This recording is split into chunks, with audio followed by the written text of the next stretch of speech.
Alors bonjour à tous. Ce panel, comme vous le savez, est consacré au problème de l'éducation. Des printemps arabes exigeaient plus de liberté, mais aussi plus de dignité, à commencer par l'accès à l'emploi. Et le chômage des jeunes, et en particulier des jeunes diplômés, est l'un des défis majeurs des pays du Maghreb. C'est de cela dont nous allons parler avec nos intervenants. Je crois qu'il y a plusieurs raisons à ce problème qui seront développées au cours du débat et à travers également vos questions. L'enseignement supérieur, en fait, s'est considérablement développé au cours des 2 dernières décennies dans les pays du Maghreb et au Moyen-Orient. Or, non seulement le secteur public ne peut absorber la totalité des diplômés, c'est une chose qu'on connaît bien au Maroc, avec les manifestations récurrentes des diplômés chômeurs devant le Parlement à Rabat, mais le secteur privé n'offre guère de perspectives de postes qualifiés. Dans des pays qui ont souvent fait du bas niveau de salaire leur principal avantage comparatif en misant sur les secteurs employant une main-d'œuvre non qualifiée. C'est l'un des aspects du problème, mais c'est loin d'être le seul. D'autres aspects touchent au système éducatif lui-même, à la qualité de l'éducation. Pourquoi est-elle aussi peu en phase avec les besoins de l'économie? Comment moderniser les filières de formation? Comment les mettre en adéquation avec le marché de l'emploi? Quels seront demain les secteurs porteurs vers lesquels orienter les jeunes? C'est à toutes ces questions et à d'autres que nos intervenants vont tenter de répondre. Je vais vous les présenter de gauche à droite. Monsieur Hatem Bensalem est ancien ministre tunisien de l'Éducation. Il est aussi spécialiste du droit international. Il a enseigné le droit. Il a également fait une carrière de diplomate, occupé plusieurs postes d'ambassadeur. À côté de lui, Sobhi Tawil est membre du programme Recherche et prospective en éducation de l'UNESCO. Il nous parlera en particulier de la fonction du système éducatif. Vous avez ensuite à sa droite Wail Benjelloun, qui est président de l'université Mohamed V de Casablanca, de Rabat. Thami Ghorfi dirige lui l'école de management SK au Maroc, qui est donc une institution privée d'enseignement supérieur. Adriana Jaramillo est spécialiste éducation et développement humain pour la région du Maghreb et du Moyen-Orient à la Banque Mondiale. Et enfin, Wyatt Hume est recteur de l'Université des Émirats arabes unis et il pourra, lui, nous parler un peu plus du système éducatif dans le Golfe. Voilà, je vais donc passer la parole à M. Hatem Bensalem. C'est d'autant plus intéressant que M. Bensalem a donc été ministre de l'Éducation en Tunisie et que la faillite, ou en tout cas les problèmes des systèmes éducatifs sont très certainement l'une des causes, si ce n'est la seule, évidemment pas la seule, mais l'une des causes des révolutions arabes et notamment du printemps tunisien.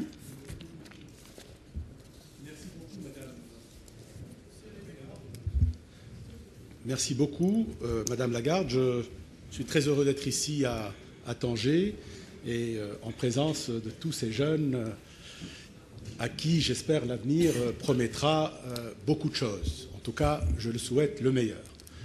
Je crois que personne ne me contredirait ici si j'affirme que la mondialisation est aujourd'hui le principal accélérateur de l'histoire de l'humanité.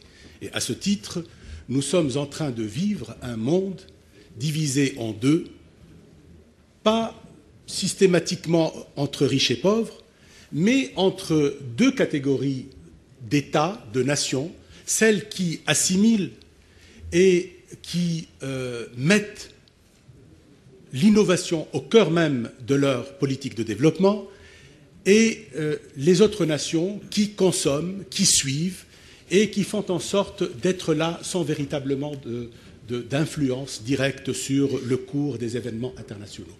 Je crois que le monde aujourd'hui vit cette situation et il la vit certainement beaucoup plus dans le domaine de l'éducation. Pourquoi dans le domaine de l'éducation? Parce que de tout temps, en tout cas pour nos pays en voie de développement, l'éducation a été d'abord un vecteur de transmission des connaissances générales, mais aussi et surtout un élément décisif, essentiel dans la construction de nos politiques de développement.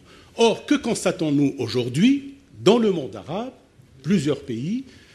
Nous constatons aujourd'hui que cette éducation qui est censée être l'ascenseur social devient de plus en plus une véritable bombe à retardement, et c'est évidemment en total accord avec vous, Madame Lagarde, que je dis que l'une des raisons essentielles à ce qui s'est passé particulièrement en Tunisie est justement cette frustration que vit encore aujourd'hui la jeunesse tunisienne d'être diplômée et de ne pas pouvoir accéder au marché de l'emploi. Mais je temporiserai un tout petit peu cette affirmation en disant que peut-être l'une des causes de cette inadéquation entre la formation et le marché de l'emploi, j'y reviendrai tout à l'heure, est aussi due au fait qu'aujourd'hui, les structures méritocratiques ont été remplacées par une véritable institutionnalisation de l'ignorance. Pourquoi ? Parce que nos diplômes aujourd'hui, très nombreux, très variés, diversifiés, n'ont plus réellement de valeur et ont perdu énormément de qualité. Alors, pour parler rapidement des États arabes, je vais dire tout simplement que chaque pays arabe a évidemment des spécificités dans son système éducatif, que ce soit des spécificités négatives ou positives, mais qu'il y a des éléments, qu'il y a des dénominateurs communs, des éléments qui sont plus ou moins importants pour tous les États arabes et où on retrouve en même temps les mêmes problèmes. Ce sont à la fois les piliers de ces États, mais en même temps leur point le plus faible. Et à ce titre, j'ai identifié trois axes qui sont la cause, à mon sens, de ce qui se passe aujourd'hui. Je ne parlerai pas de faillite, mais je dirais tout simplement une perte de qualité, une perte de rentabilité, une perte de compétitivité, une perte d'esprit d'innovation dans nos systèmes. Je dirais donc pour les trois raisons suivantes, et je vais essayer d'être assez rapide dans les évoquer. La première raison, c'est notre approche totalement obsolète, désuète, de la gestion, dans le sens managérial du terme, de nos structures scolaires et universitaires. Nous gérons aujourd'hui, dans plusieurs pays arabes, pour ne pas dire dans tous les pays arabes, les structures scolaires et universitaires comme on gère une administration. Il y a une véritable hiérarchie des pouvoirs, il y a une véritable centralisation des moyens administratifs et financiers, et ce système ne peut plus s'adapter aux changements que nous sommes en train de vivre aujourd'hui au XXIe siècle. Il faut absolument moderniser la gestion, le management de nos institutions scolaires et universitaires, et ceci ne peut être qu'à travers une véritable remise en cause de nos systèmes administratifs et financiers. Il faut décentraliser, il faudra responsabiliser encore plus nos institutions en leur donnant plus d'autonomie, il faudra également impliquer la société civile et le secteur privé. Ceci requiert que l'on réfléchisse, et c'est une des propositions que je fais, que l'on réfléchisse à mettre en place un corps de managers de l'éducation.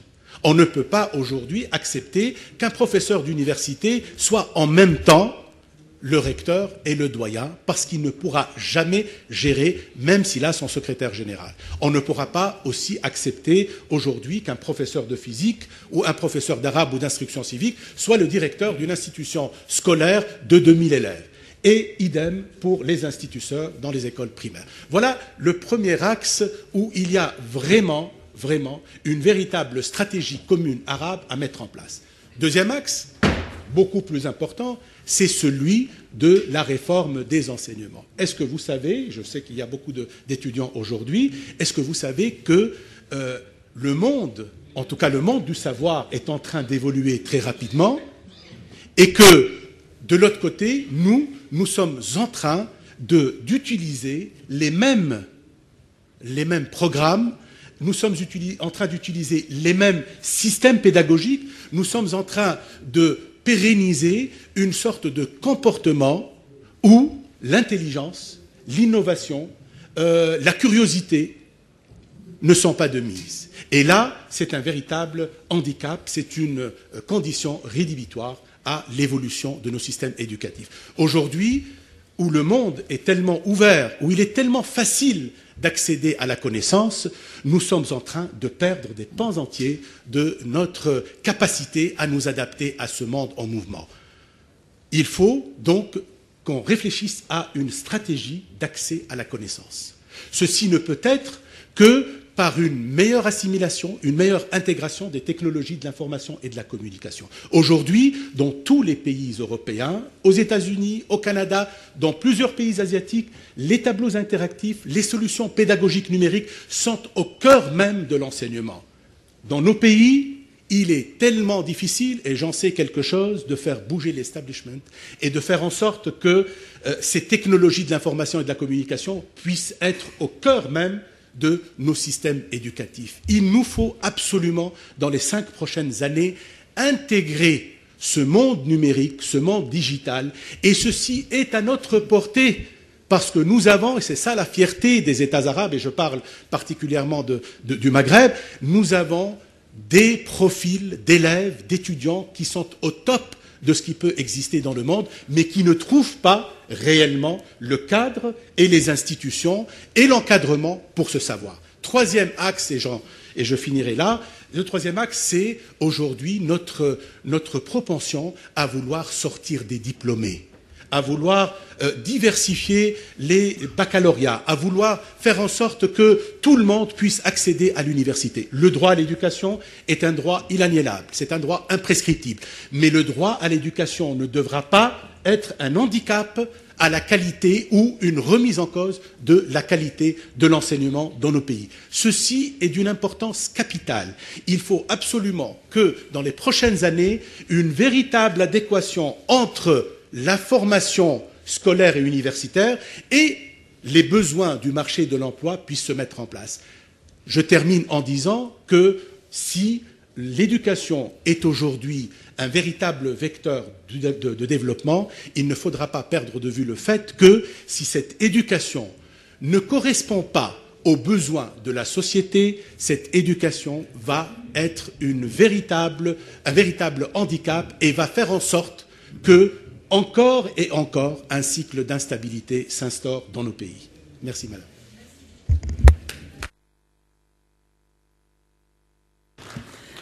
Merci beaucoup. Sobhi Tawil, peut-être on peut continuer avec vous et peut-être sur ce thème finalement de la finalité de l'éducation, de la fonction éducative. Est-ce qu'il s'agit essentiellement de répondre aux besoins du marché du travail? Est-ce que l'éducation doit avoir d'autres objectifs? Et qu'en est-il dans la région du Moyen-Orient et du Maghreb? Merci. Je vais parler surtout... Can be in English if you want. I'll probably speak in English. It's just a little bit easier for me. Okay, no problem.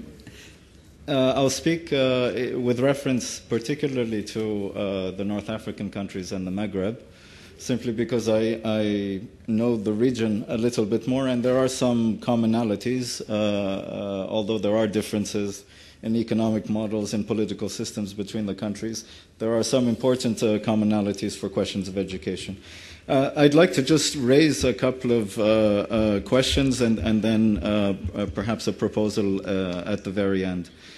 The starting point is the issue of youth unemployment and high rates of youth unemployment, and the question of determining to what extent this is related to educational failures. We know the high rates across the Arab world, in the Maghreb in particular, among youth, among young graduates, among women, young women. It's twice as high. It's one of the highest rates in the world. But is education the source of the problem? This is one of the questions that has been suggested in the background note. I think it's important, first of all, before answering the question, to recognize the tremendous progress that has been made in expanding educational systems within the region. I mean, we are talking about societies that 50 years ago were between 80 and 90% illiterate, and there has been tremendous progress made in expanding access to formal education, to higher education, particularly in Tunisia, Algeria, in Libya, rates which are above the Arab average and which are even beyond the world average. There has been tremendous progress made in reversing the gender difference in access to education. I mean, this is traditionally a region of the world where we say women and girls are disadvantaged in access to education. There has been a historical transformation of this.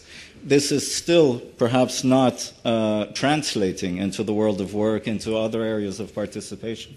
But I think it's important to note that this has been achieved and that there is a dynamic of change that is underway. It has been noted that in upper secondary school, I mean, not only has parity been achieved in Tunisia, in Algeria, in Libya, in lower secondary, in upper secondary and higher education, there is a feminization of the student body. So I think it's important to say that there has been, it's been a period of tremendous progress and a period also of rapid demographic growth. And it has not always been easy to keep pace in terms of job creation.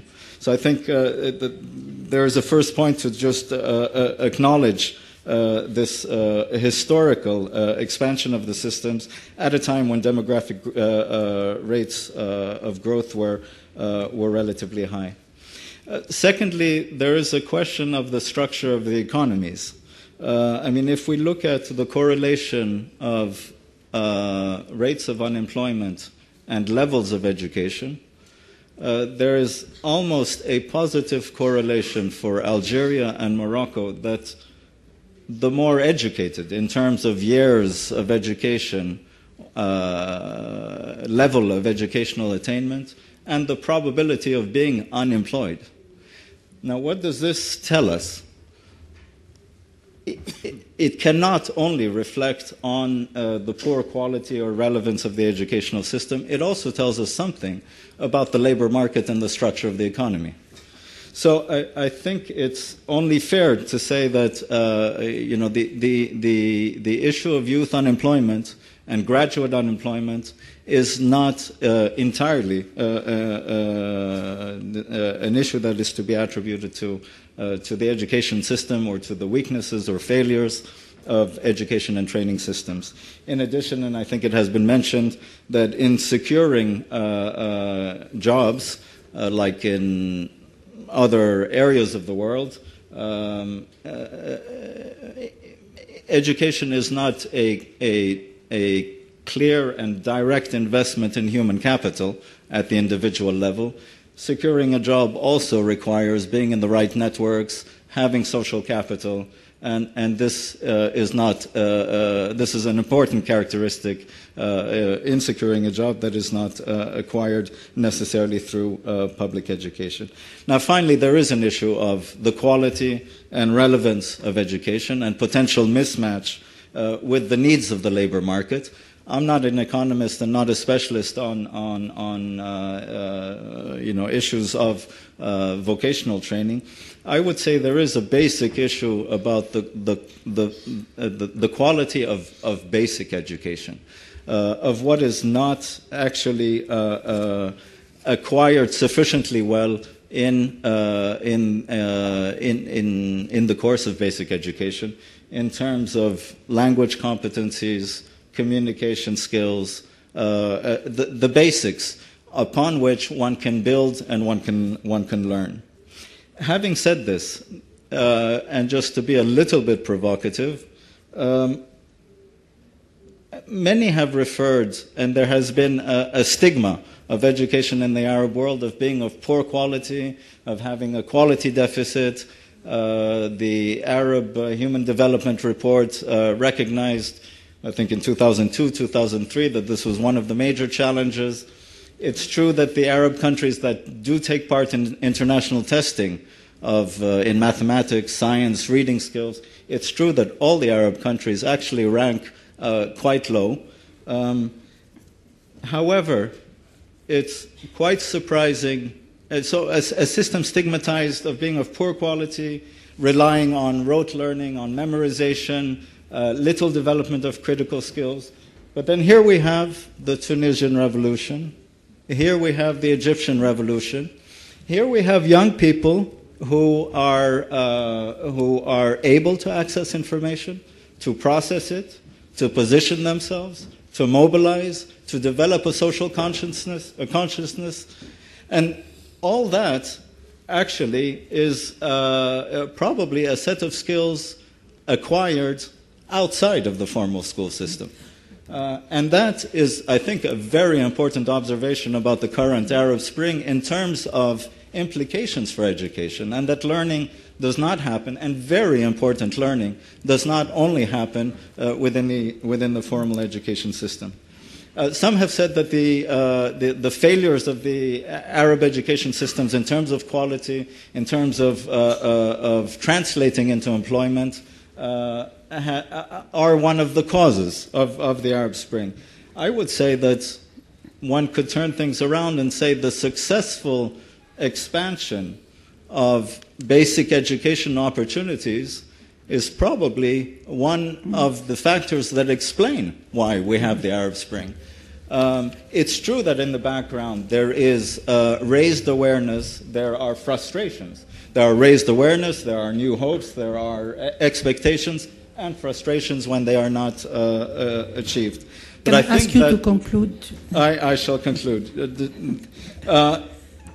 There is also another aspect on the just on the function of education in the Arab Spring. Education is not only about securing employment and integration into the world of work. It also has important social, civic, and political functions. And in contexts, in more authoritarian political contexts, it's also an instrument of control. The fact that this has failed to fully control the minds of young people in Egypt or in Tunisia is probably a welcome failure, if we want, in this social political function. To wrap up, I would make one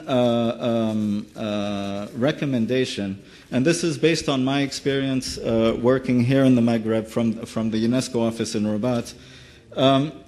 There are, as we said, despite the differences among the Maghreb countries, there are many similar challenges in terms of the quality, the low average levels of learning outcomes that we see, issues of bilingualism,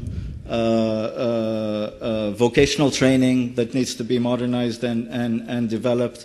All the Maghreb countries, at least for the French-speaking Maghreb countries, have undertaken curricular reform adopting a competency-based approach. I would think that there is a lot to learn by a sharing of experiences between the Maghreb countries on a certain number of issues. And perhaps in terms of inter-university cooperation, I think there needs to be common analysis. What I have seen is that countries deal with some of these similar challenges, but on their own, and often with recourse, I would say, to international experts. And there would be a lot to learn by pooling analytical and university resources to the benefit of the education systems within the Maghreb in dealing with some of these common issues. Okay. Thank you. Thank you very much. And Mr. Benjelloun, who is the president of University Mohamed V in Rabat, will continue. Thank you, Madame Lagarde. I'm losing my voice today, so I'll be quick before I lose it completely. I think several interesting issues have been raised today, and some aspects of the question I would not like for a generation of young people to walk out disappointed with what they are hearing. I think in spite of all of the faults of our educational systems, our students, when they have been placed in contexts where their talents are solicited, and that's the case when they go complete their studies, for example, outside, are some of the best students in the universities and get some of the best results in French universities and American universities overseas. So that means there is something right in the system. It's just that we haven't been able to put our finger on it. The question of employment. The question of employment is may in fact be related to a great extent to university performance. But don't forget that we have also gone through restructuring of economies in the region, which means that the public sector has shrunk. At the same time, we haven't taken the proper measures to make sure that the private sector can expand.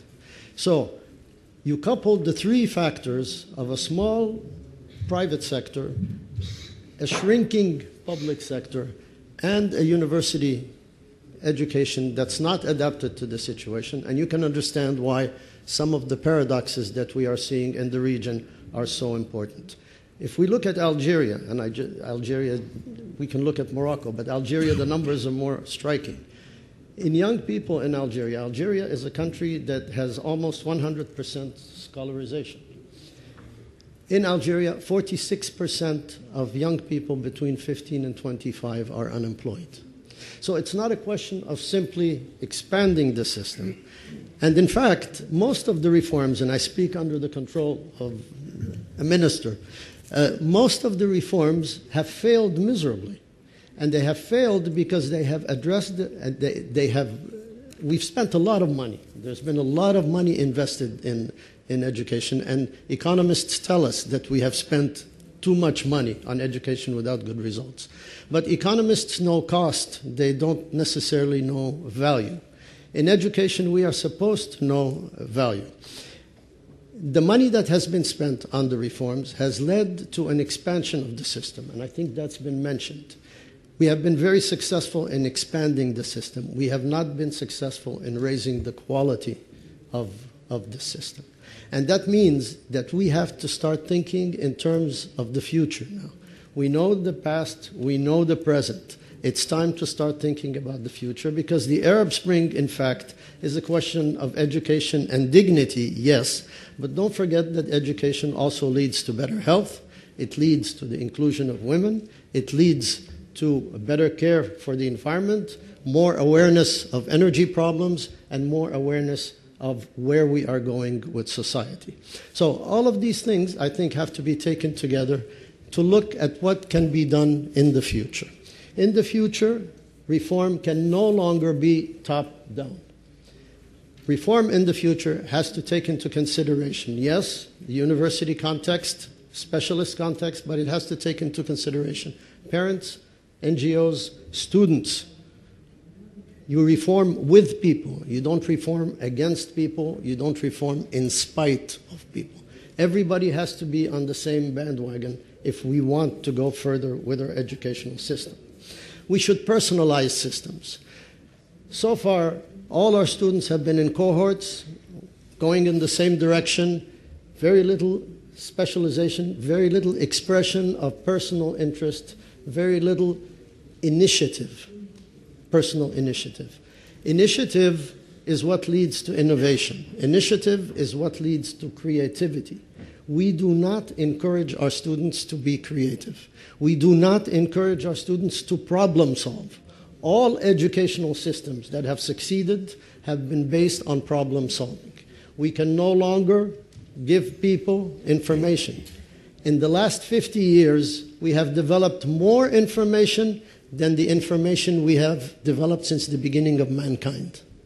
In the next 10 years, we're going to multiply this information by 6. So no matter what I teach you in terms of information today, it's not going to help you because you just can't keep it. You don't have the space. So we should think in terms of problem solving. We should think in terms of the tools that are needed to problem solve. We've talked about languages. The current reform in Morocco has introduced languages. It has introduced computer science and the communications tools. It has introduced entrepreneurship, and it has introduced management for depending on the level for all of the students at each level.